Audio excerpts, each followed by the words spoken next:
While the world is busy dissecting every move of Gen Z or arguing about the housing market with millennials, there is an entire generation sitting quietly in the middle, just keeping the world spinning.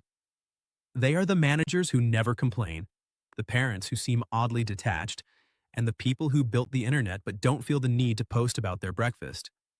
They are Gen X. To the outside world, you might seem cynical, but in reality, you are likely the most resilient generation alive today.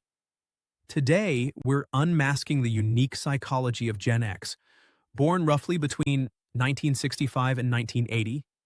This is the resilient group that transitioned the world from the analog era to the digital age, and why being the forgotten generation actually gave you a superpower that no one else has. Before we dive into the DNA of the Latchkey Kids, if you're someone who values real results over viral hype, you've found your community. Take a second to hit the like button and subscribe so we can keep making sense of these stories together. Let's talk about that key around your neck. If you're Gen X, your childhood probably involved coming home to an empty house at 8 years old. No smartphones, no GPS, just you and a peanut butter sandwich until your parents got home. You were the original DIY generation. Psychology suggests that this created a level of independence that borders on the extreme.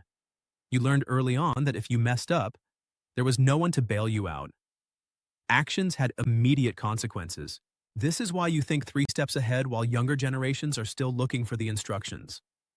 You don't wait for permission because back then there was no one around to give it to you. Stop for a second and ask yourself, why is it that you're the only one who can fix a bike with a screwdriver and still know how to prompt an AI? It's because you are the bridge generation. You are the only ones who remember the patience of the analog world, waiting for a song on the radio or a letter in the mail. But you also mastered the digital explosion. You have a rare psychological flexibility. You don't join every trend because your nonsense detector is highly developed.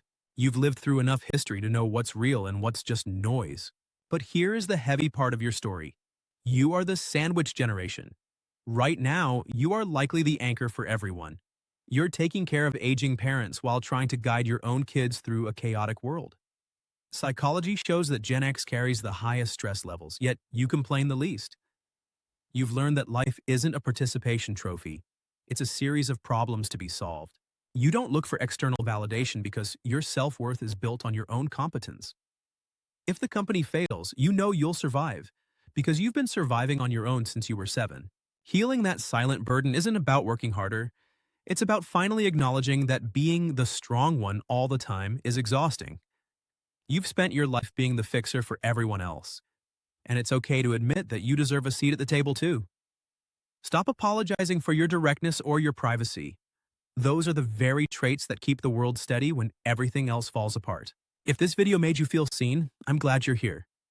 Don't forget to subscribe for more deep dives into the hidden parts of our minds. But here's a thought. If you spent your childhood being so independent that you basically raised yourself, it's likely because you were a child who was often overlooked. There is a deep link between the self-reliant Gen X adult and the kid who grew up in the silence of an empty house.